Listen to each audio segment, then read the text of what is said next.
자, 그 다음에 이제 또 얘기할 수 있는 것이 바로 의학입니다. 모든 의학, 병 고침, 치료, 지금까지 병을 고친다, 치료 하면은 무조건 의술입니다. 의학입니다. 의학만이 모든 병을 고칠 수 있다면 당연한 일입니다. 물론 과학적으로 객관적이고 그것은 수치로 봐서 그렇게는 합니다. 그러나 의학만이 만병통치는 아니다라는 것입니다. 그러니까 그것도 과학이 만병통치가 아닌 것처럼 의학만이 만병통치도 아니다. 자, 일상을 뛰어넘는 문학의 최대 기능은 마음과 정서의 해방감, 행복감, 만족감, 충만함을 주는 것인데 이를 아리스토텔레스는 카탈시스라 했다. 다시 말하면 문학의 최대 기능이 뭐냐? 시의 최대 기능이 뭐냐? 카탈시스. 이 카탈시스라고 그랬습니다. 그리고 이 카탈시스가 무엇이냐? 이 카탈시스는 엉클어진 마음, 그리고 괴로운 마음, 이런 마음을 풀어서 행복감, 해방감, 만족감, 충만함을 주는 그런 기능을 카탈시스라고 합니다. 여러분들이 드라마를, 정말 재밌는 드라마를 보고 마지막에 가서 하고서 손뼉을 치거나 눈물을 흘립니다. 그것은 연극도 마찬가지입니다. 마음 졸이고 가슴 졸이고 보다가 마침내는 결국은 인생이 그런 거로구나 하고 깨달으면서 그 해방감을 느낄 수도 있습니다. 그런데 이런 해방감, 만족감, 충만감이 병을 고칠 수 있다. 왜 그러냐면은 모든 병의 원인은 스트레스니까. 결국 모든 육체적인 병이 스트레스에서 온다면 그 스트레스를 어떻게 해소할 것인가? 그 해소의 방법 속에 가장 기능을 잘 발휘할 수 있는 것 중에 하나가 바로 예술이다. 시일 수 있고 음악일 고 미술이고, 그래서 시치료가 가능하다. 이걸 우리는 대체의학이라고 말합니다. 그래서 우리가 병을 고친다. 의학은 육체적인 병을 고칠 수 있습니다. 그러나 문학은 마음의 병과 육체적인 병을 함께 고칠 수 있다.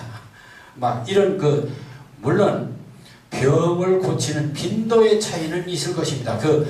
치유의 어떤 빈도랄까 정도의 차이는 물론 있겠죠. 그러나 어쨌든 문학도 치유의 기능을 담당할 수 있다.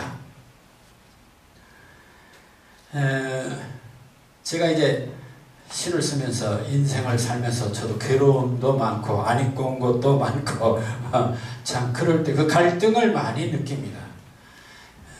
그때 어떻게 이것을 해소할까?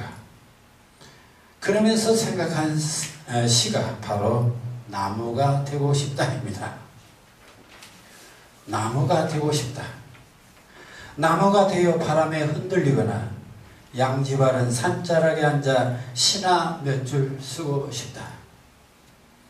청청한 하늘 바라보면서 새털구름 한 자락 잘라 백두산에는 바늘꽃 심고 한라산에는 미나리 아제비 밤에는 초롱한 별빛을 쐬면서 흥얼흥얼 콧노래나 부르고 싶다.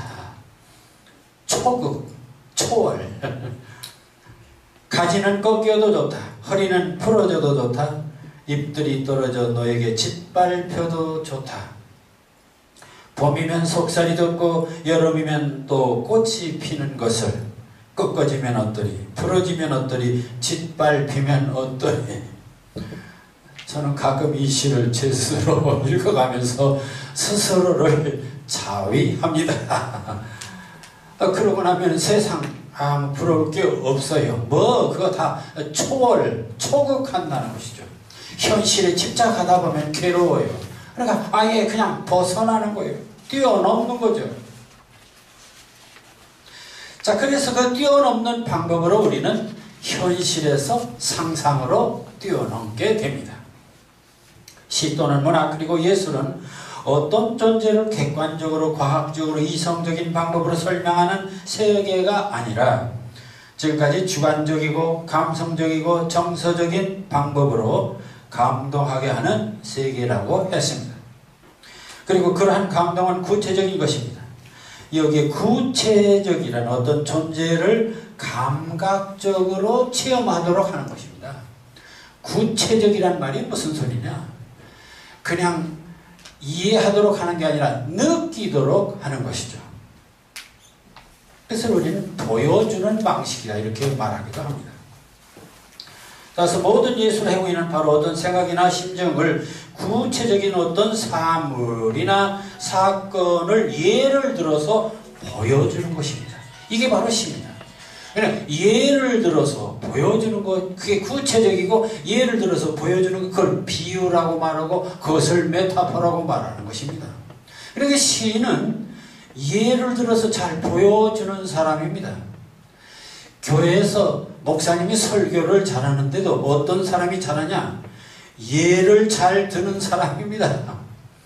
예수님이 왜 유명해졌냐? 그는 예를 잘 들어요. 그래서 하늘의 그 깊은 진리를 예수님이 전파할 때 반드시 예를 들어서 전파했어요. 예를 들어서. 그래서 비유가 아니면 말씀하지 아니하였다까지 말하고 있습니다. 사실 시인이라고 하는 것은 그렇게 느낌으로 보여주는 것. 자, 그래서 여기서 이 보여주는 그 보여주는 예문, 예가 되는 사물, 그 예가 되는 사물을 우리는 이미지라고 하는 것입니다. 그러니까 이미지를 통해서 보여준다.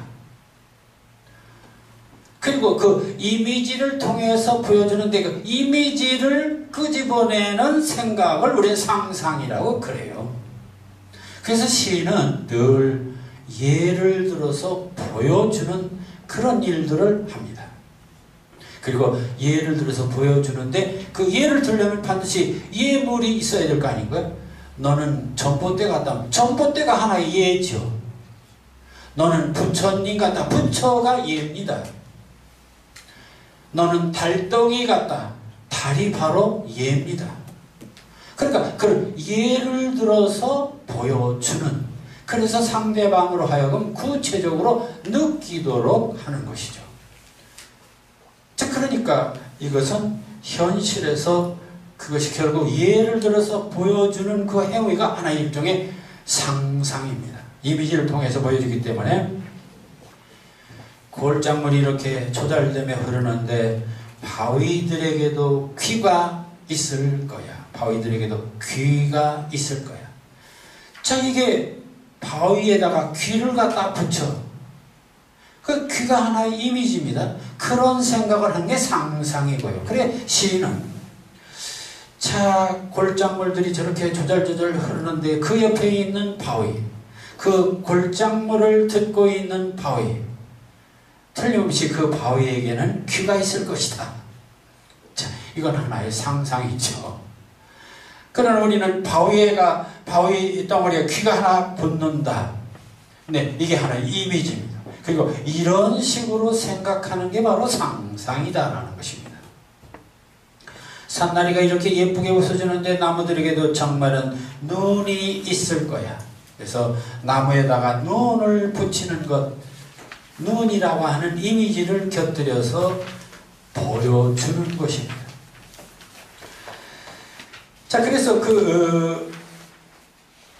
전봉근의 과선과 꿈과 바다 이야기 예를 많이 들었습니다만 이 창가에서 들어요. 둘이서 만난 오붓한 자리, 방에는 잼을 바르지요. 이게 현실입니다. 우리들이 일상생활 속에서 살 때 네, 이 창가에서 들어요. 둘이서 만난 오붓한 자리, 빵에는 잼을 바르죠. 그게 우리들 아침 식탁의 일상입니다. 그런 일상적인 삶. 근데 그 일상적인 삶에서 아니에요. 그걸 거부하고 이 잼에 잼은 잼이 아니라 과수원이에요. 네, 이게 바로 일상을 벗어나는 얘기죠. 우리는 과수원 하나씩을 얹어서 먹어요. 완전히 일상을 벗어나는, 뛰어넘기가 됩니다. 자, 그래서 결국 시라고 하는 것은 이렇게 현실에서 상상으로 이렇게 뛰어넘는데, 상상에는 반드시 그런 이미지를 통해서 뛰어넘는 것이다. 자, 그래서 이런 것들을 다시 정리해서 좀 더 시학적으로 좀 유식하게 말할 때 그것을 우리는 낯익음에서 낯설음이라는 말을 씁니다.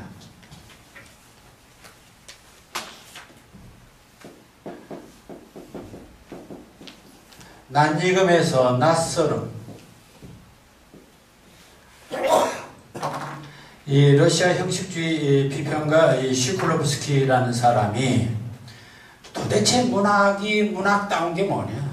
문학의 가치가 뭐냐? 도대체 시가 시다운 게 도대체 뭐냐? 그 핵심이 뭐냐? 그것은 바로 그 사용되는 시어가 낯익은 언어가 아니라 낯설은 언어다. 이런 말을 했어요. 일상적인 언어는 늘 반복적이고 기계적으로 그리고 공식적이고 그래서 우리는 이해하기는 빠릅니다. 그러나 감동은 없어요. 그러니까 바닷가에 사는 어부는 매일 그 소리 들어서 그렇게 파도 소리가 신선하지가 못해요.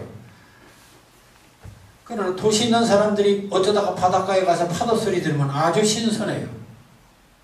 다시 말하면 언어도 똑같은 말 되풀이하면은 신선치가 않기 때문에 감동이 없어요. 그래서 시인은 늘 새로운 언어를 개발해서 낯익은 언어가 아니라 낯설음을 느끼게 하는 언어를 만든다는 얘기입니다. 그러지 않고 이 낯익은 언어를 되풀이하면 어떻게 되느냐, 인간이. 결국 인간들은 모든 감정을 언어에게 맡기고 결국 언어는 하나의 기호가 되어버리고 언어의 지배자가 되고 맙니다.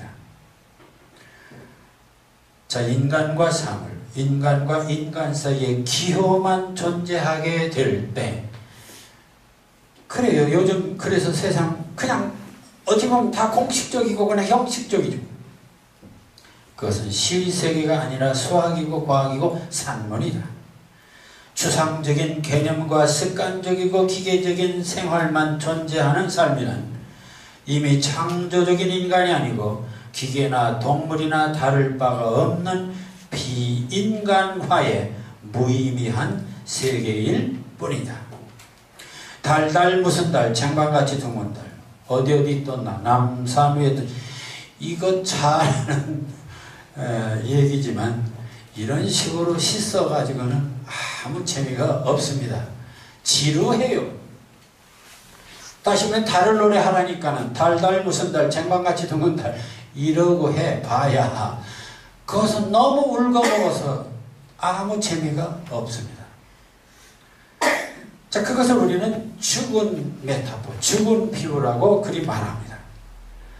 자, 그래서 결국 낯설음의 언어를 개척하는 것, 개발하는 것이 아주 중요합니다. 그것은 다시 한번 새로움을 찾는 것이기도 하죠. 시어의 참 기능은 뭐냐 따라서 예술가가 대항하고 투쟁해야 할 것은 바로 이 일상과 습관과 안일과 매너리즘의 권태다. 대상을 습관적인 문명에서 뜯어내고 본질적으로 다른 개념들과 함께 묶음으로써 시인은 상투적 표현과 거기에 따른 그 기계적 반응에 치명적인 일격을 가해 대상들의 감각적인 결을 뛰어넘는 것이다. 따라서 시인의 언어는 바로 일상적인 낯익음의 용법의 그 일상적인 시각을 버리고 보다 낯선 뛰어넘음의 메타포 시각을 통해서 지각의 신선함을 획득해야 하는 것이다. 그것이 바로 시적 자유이고 해방이 되는 것입니다. 그래서 여기 이성복의 당신은 짐승별 뭐 이런 시가 있습니다. 당신은 짐승, 별, 내 손가락 끝, 뜨겁게 타오르는 정적. 당신을 동경하는 사람이든지 애인이든지 포괄적인 당신. 여러분들은 당신 했을 때 당신은 늘 그래가 아니라 당신은 짐승, 별, 짐승 많이 써요. 그 여성들이 남성 보고 너는 짐승, 당신은 짐승. 근데 당신은 짐승, 근데 당신은 별, 좀 신선하죠. 내 손가락 끝, 요건 더 신선하죠. 뜨겁게 타오르는 정적, 외로운 사람들의 따모으는 꽃이 신선하죠. 외로운 사람들의 죽음, 그것도 새롭죠. 순간과 머나먼 곳 이방의 말이 고요하게 시작됩니다. 자, 그러니까 당신은 하고 우리들은 그저 일상적인 삶 속에서 당신은 왜 그래? 라든지 당신은 너무 평범해 라든지 당신은 짐승, 당신은 별, 내 손가락 끝, 이렇게 신선한 충격을 던져주고 있습니다. 자, 그래서 시는 그러니까 시는 그냥 시험만 그런 것이 아니라 시의 본질이 그래서 그런 낯설음을 느끼게 하는 것. 전체적으로 리듬도 낯설고 시어도 낯설고 주제도 낯설고 막 그럴 수 있으면 참 좋겠죠. 자, 그 다음에 시에서 또 하나 특징을 잡는다면은 워킹에서 댄싱으로, 이것도 많이 쓴 말입니다. 워킹에서 댄싱으로. 워킹이란 걸어가는 것입니다. 댄싱이란 춤추는 것입니다. 그러니까 일상적 삶이란 우리들에게서 그것은 걸어가는 것 같습니다. 그냥 보통 어떤 출발지에서 어떤 목적지를 향해서 걸어가는 것이 바로 워킹입니다. 산문이 그렇습니다. 그런데 시는 이렇게 출발지에서 어떤 목적지로 가는 그런 걸어감, 워킹이 아니고 도보가 아니고 그냥 제자리에서 춤추는 댄싱이다. 여러분들 보통 우리들이 사는 삶은 매일 춤추고 사는 건 아니지 않습니까? 어쩌다 춤추면 춤바람 났다 해서 이상하게 봅니다. 다시 말하면 이것은 뭔가 탈출이라고 할 수도 있죠. 그러나 그런 측면에서는 아니고 어쨌든 일상적 삶이란 것은 어느 출발지에서 목적지를 가는 그런 삶입니다. 평범한 삶. 그런데 춤은 격렬하고 그러면서 제자리에서 뛰는 것입니다. 자, 춤이 격렬하고 제자리에서 뛰는 것. 그러려면 반드시 리듬이 동반되어야 합니다. 그래서 다시 제 시를 하나 거기 인용했습니다. 어떻게 뛰는지 봅시다.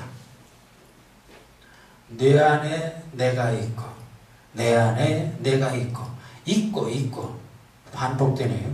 그 다음에 너는 내 욕망의 무지개가 되어 내 손에 까마득한 장미가 되어 흐느적거리는 육질의 껍질을 벗고 날마다 비상하는 오리 되어 육자배기로 돌아가는 자유가 되어 현재로 자족하는 서정시가 되어 아스라이 풀러기는 깃발이 되어 반복입니다.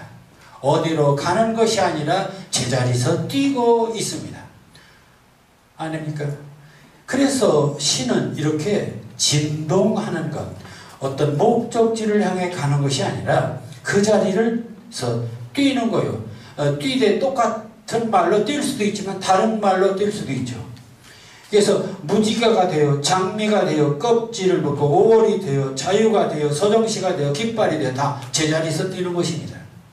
주어 서술의 목적어가 일치되는 어떤 종교어가 없습니다. 그냥 제자리에서 뛰는 것입니다. 이게 바로 시. 그러니까 시는 워킹에서 댄싱으로. 다시 말하면 어떤 목적지를 향해 가는 것이 아니라 제자리에서 반복적인 리듬을 하고 진동하는 형식이 바로 시다. 그 다음에 또 하나 유식한 말로서 인접성에서 등가성이라는 말을 씁니다.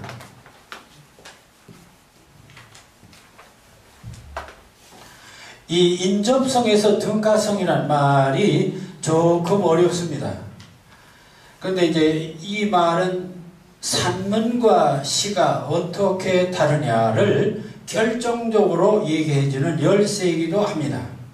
그래서 여러분들이 이 내용을 좀 알려고 노력하는 그런 노력이 필요합니다.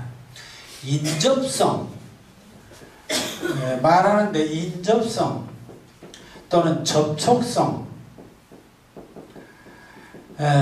예를 들어서 나는 밥을 먹는다.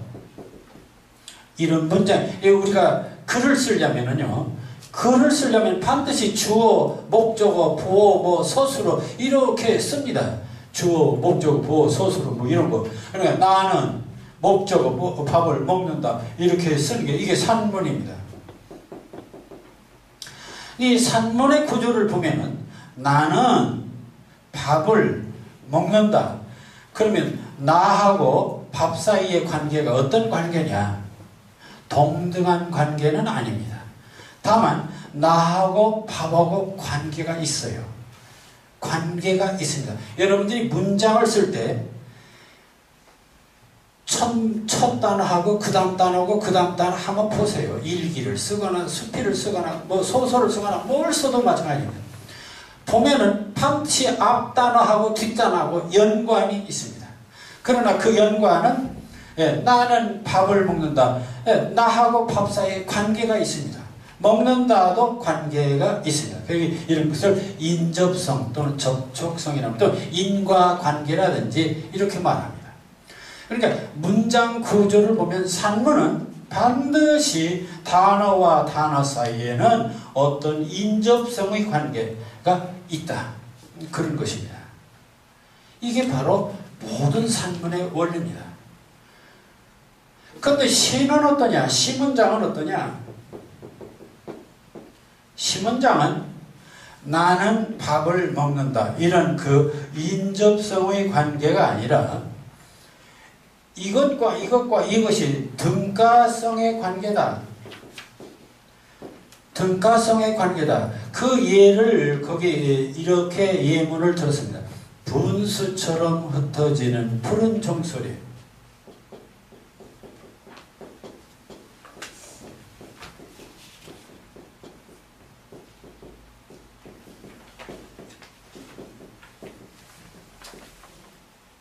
자, 분수처럼 흩어지는 푸른 종소리. 이 문장은 나는 밥을 먹는다라고 하는 그런 관계가 아닙니다.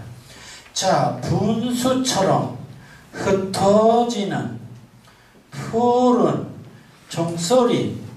이게 단어가 4개입니다. 나는 밥을 먹는다. 이게 3개입니다. 3개인데 나하고 밥과 먹는다 사이에는 각각 인접성의 관계인데 분수처럼 흩어지는 푸른 종소리 이렇게 나눠놔서 단어는 4개지만 이 사람이 왜 이렇게 나열했는가? 분수나 흩어지는 것이나 푸른이나 종소리나를 동등한 것으로 생각하고 있다는 것입니다. 동등하게 생각해요. 그래서 문장을 써나갈 때 이 사람은 이렇게 인접성의 관계로 써나가고 있는데 시인은 이런 동등한 등가성의 관계로 내면적으로 등가성이라는 말이죠. 그것은 앞에 시도 그렇습니다. 자, 너는 내 욕망의 무지각이 되어 내 손에 가득한 장미가 되어 흐느적거리는 육질의 껍질을 벗고 날마다 비상한 5월이 되어 자유가 되어 서정시가 되어 깃발이 되어 끝나지는 않습니다. 다시 말해 동일한 개념들이 계속 반복되는 것입니다. 그러니까 인접성의 관계가 아니라 이것을 등가성의 관계다. 윗줄이나 그다음 줄이나 그다음 줄이는 등가성의 관계입니다. 자, 그런 차이가 있다는 얘기입니다. 그것을 우리는 도표로 표시를 했습니다. 산문의 문장은 낱말과 낱말이 인접성에 의해서 환유적으로 결합하는 구조이고, 시의 문장은 낱말들이 등가성에 의해서 은유적으로 결합하는 구조다. 따라서 벨릭이 현재시는 은유다라고 한 말이 여기서 다시 확인할 수 있게 된다. 또한 시의 원리는 리듬이라는 것도 사실은 등가성의 원리에 있다. 바로 이 어휘의 그 반복이라든지 구절의 반복이라든지 이미지의 반복, 의미의 반복 등 모든 반복의 규칙은 바로 등가성의 원리에 일치하는 논리다. 시는 등가성의 원리에 따라서 계열의 축의 언어를 선택의 축으로 하여 결합해가는 언술이고, 산문은 전체와 부분이라는 환유적 접촉으로 결합해가는 언술이다. 조금 헷갈릴 수 있지만 얘기는 간단한 것입니다. 산문은 나는 밥을 먹는다. 이때 나와 밥과 먹는다 사이에는 인접성의 관계다. 그러나 분수처럼 흩어지는 푸른 종소리 이 단어들의 관계는 등가성의 관계다. 그래서 시는 가능하면 이런 등가적 관계, 앞에서 한 말을 다시 반복해서 동등하게 그 다음에 계속 반복하려고 하는 그런 것이 있습니다.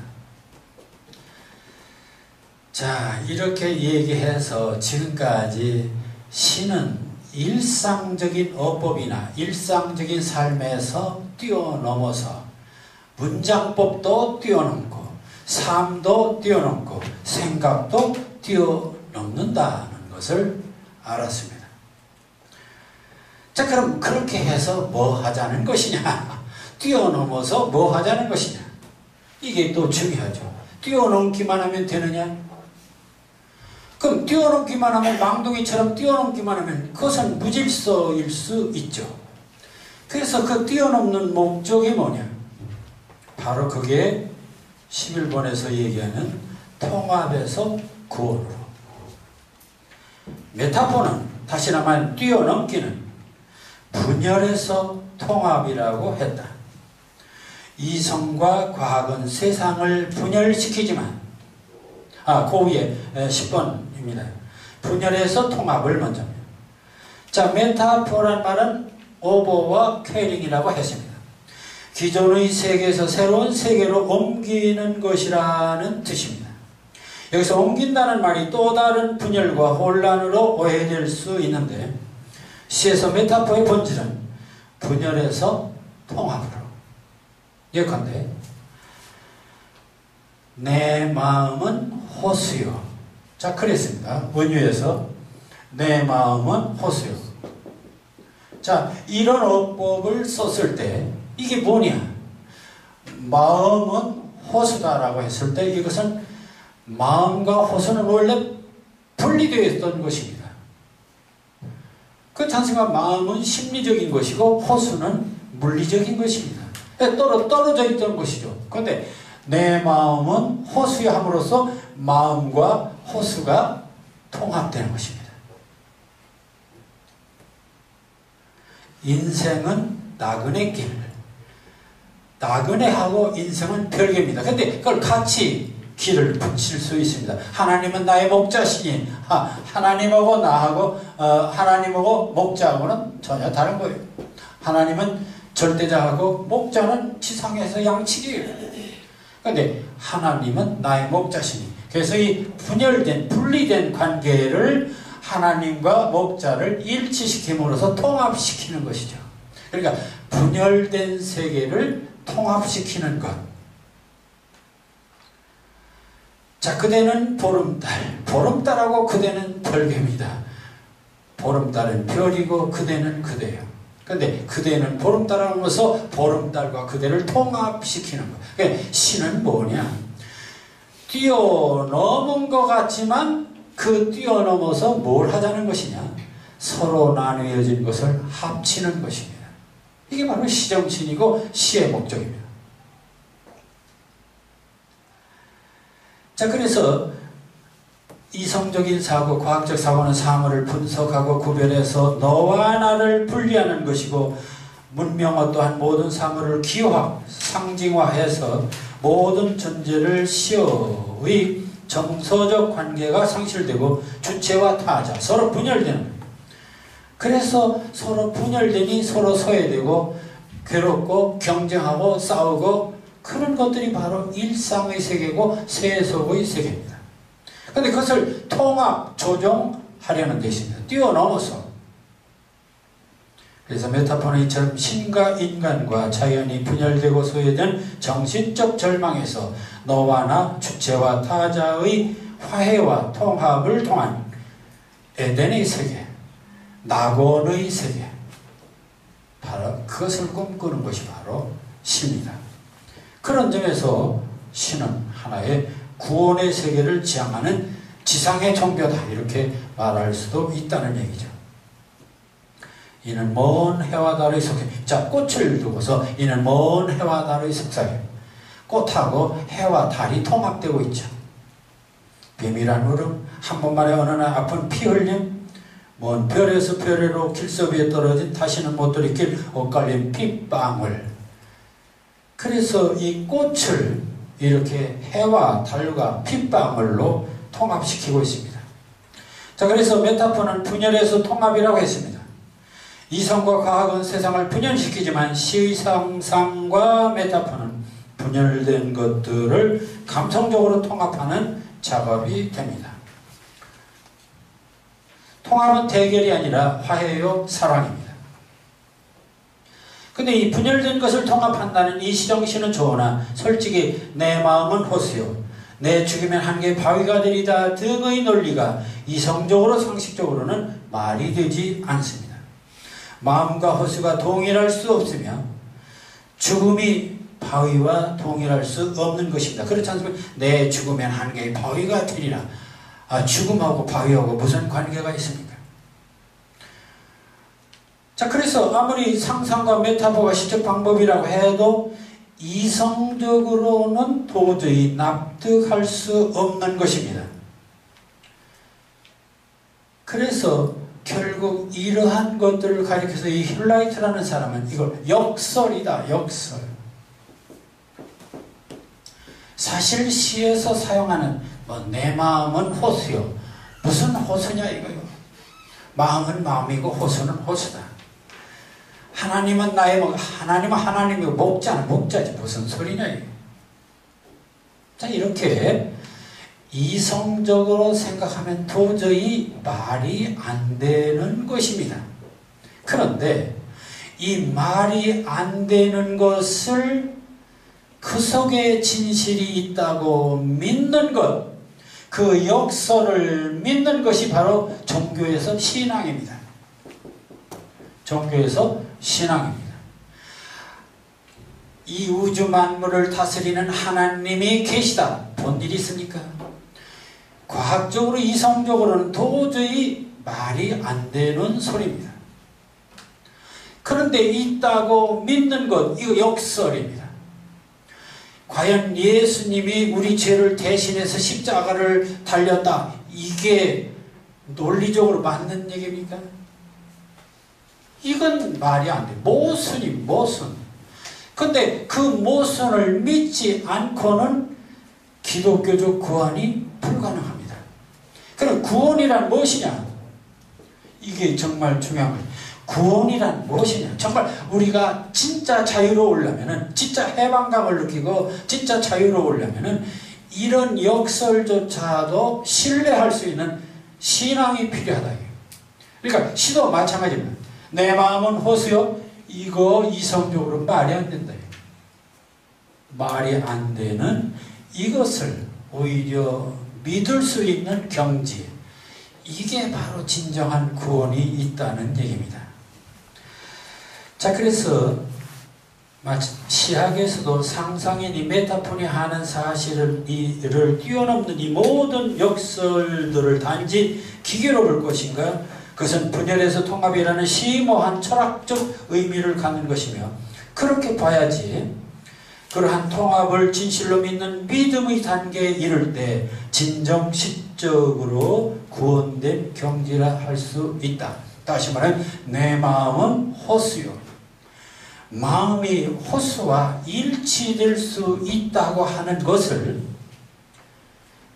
이성적으로는 분열되어 있지만 감성적으로는 일치될 수 있다고 하는 것을 믿을 때 그건 진실이 되고 진리가 되고 거기에 구원이 가능하다는 것이고 거기에 정서적 해방감을 가질 수 있다는 것입니다. 시는 시를 왜 쓰는가? 취미인가? 심심풀이인가? 말장난인가? 분열된 세계를 사랑과 열정으로 통합해서 화해된 세상, 모두가 하나 된 이 풍요롭고 행복한 세상을 만들 것인가? 뛰어넘기 시작은, 다시 말해 메타포의 시작은 바로 그러한 세상을 꿈꾸는 아름답고 의미 있는 노력이다. 그런 의미에서 시는 다시 말하면 지상의 종교다. 그렇게 오늘 결론을 맺겠습니다. 네. 그럼 저사합시다.